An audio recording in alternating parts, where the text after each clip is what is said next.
Uh,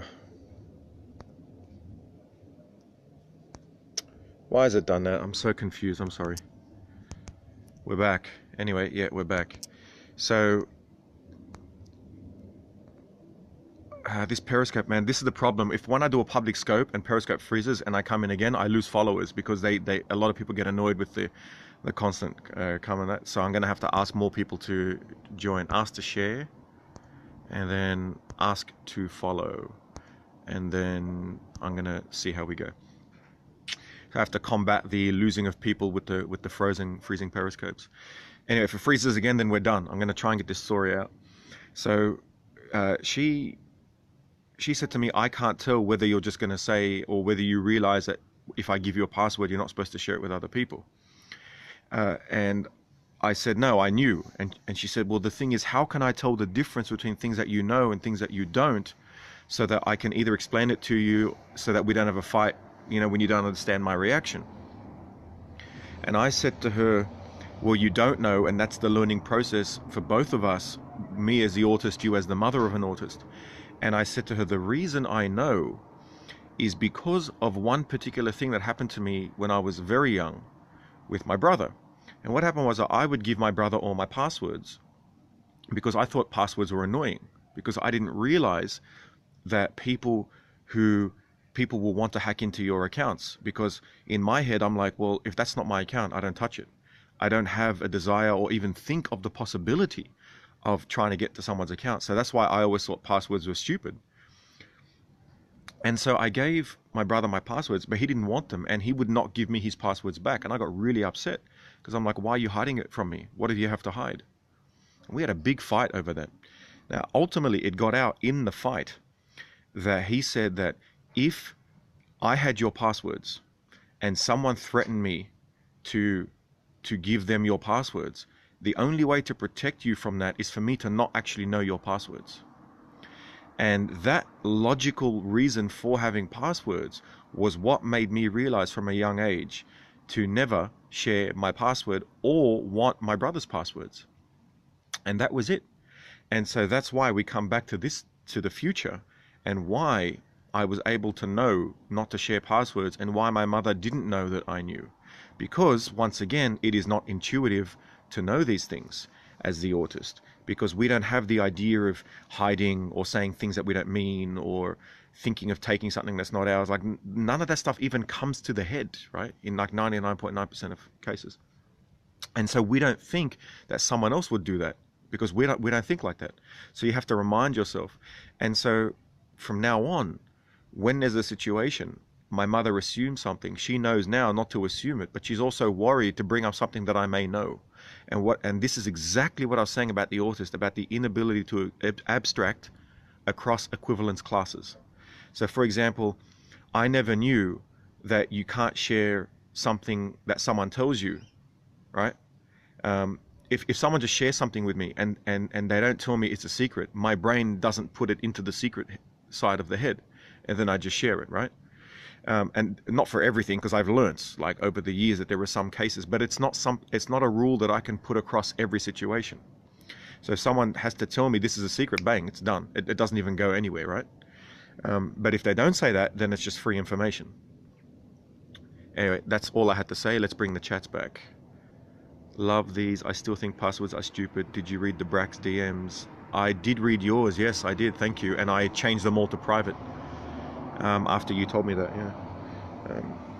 Yes, I really had to share that with you guys. Very important. So once again, keep my address private. No, that one I know. Addresses and passwords I know. There's no problem with it. Yeah.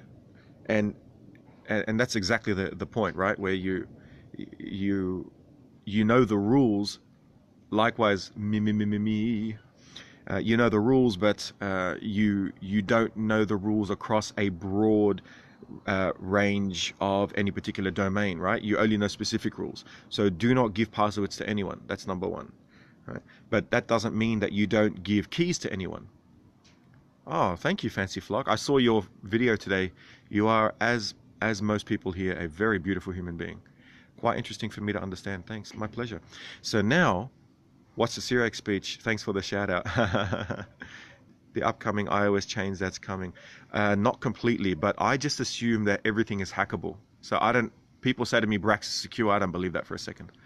The government can get into anything they want to get into, especially after reading the WikiLeaks about things that Snowden went through. And I saw that, you know, quite a few documentaries on Snowden, and I thought nothing is secure ever. The only thing that's secure is being dead. Yeah, nothing's secure.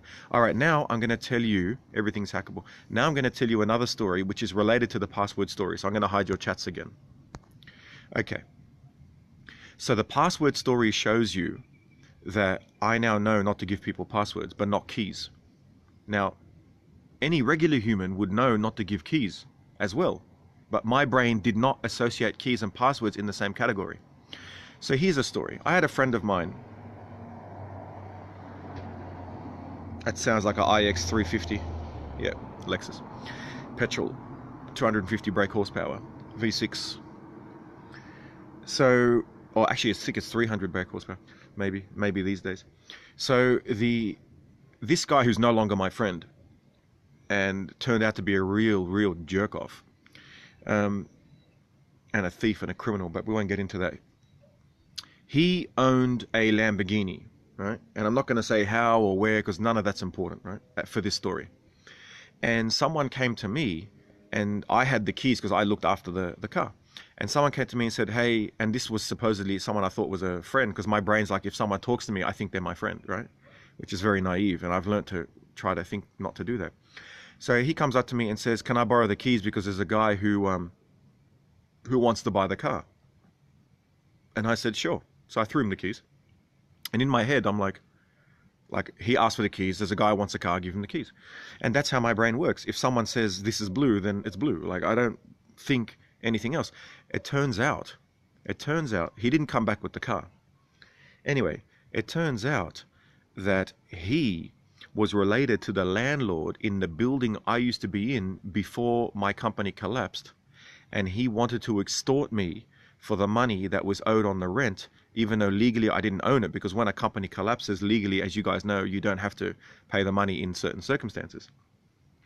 So he deliberately made up a story, possibly, I still don't know, but it looks like he made up a story to steal the Lamborghini, to hide it, to extort money out of me. But the Lamborghini wasn't mine. So basically, I stupidly and naively allowed someone else's Lamborghini to be stolen, right? Now, obviously, with my IQ, there were some things that I was able to catch him out on. So I was able to follow the tire tracks. I was able to find locations of the car's whereabouts. He had covered the GPS tracking system, which I had hidden in the car, to know where the car is. But what he didn't know is that I had a second dummy tracking system, which kicked in when the first tracking system wasn't working. So I have these multiple backups, and because I'm always like trying to outthink people, but being naive gives me that disadvantage. Anyway, I was able to bring police down and a few guys, and we got the car back. But the guy who owned the car could not understand my behavior. And like I said, being autistic is not something that they would understand. So what do? They say Gabriel deliberately was partnering with this guy to steal the Lamborghini off him. You see what I mean? This is exactly what happens to the autistic. So not only did I get screwed by the guy who stole a Lamborghini, I got screwed as well with the owner of the Lamborghini, who thought that I was in cahoots with the guy who stole it to steal the car off the owner. And this is the shit that I get put in, and it just blows my mind. Just because I'm so innocent and stupid that someone asked me for the keys, I'm like, okay, here's the keys. So now I've learned a new rule. You don't give passwords and you don't give car keys. These are the two rules. And with the orders, you have to build up the rule for every single situation. That applies now to maybe to wallets, car keys, passwords, clothes. Like in my head now, you don't give anyone anything. So anyway, that's the end of that story. Let's see what the chats are saying. Too bad, Nelly, Platinum, Mimi, Fancy Flock, girlfriends. There's some good rules.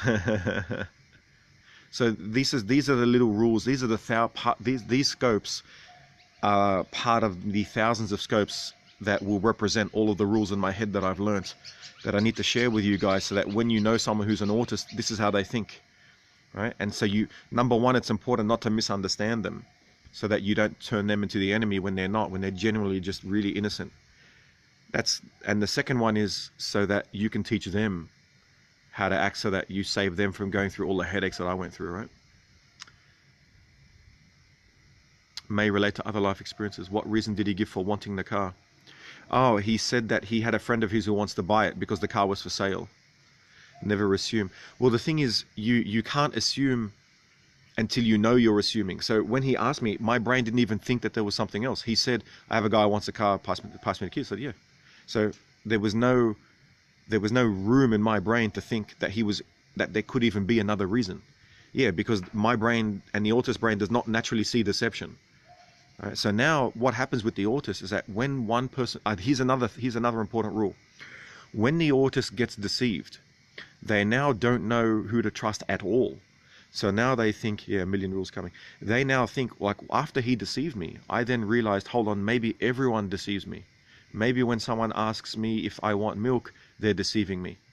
Maybe if they are telling me that they like rain, they're deceiving me.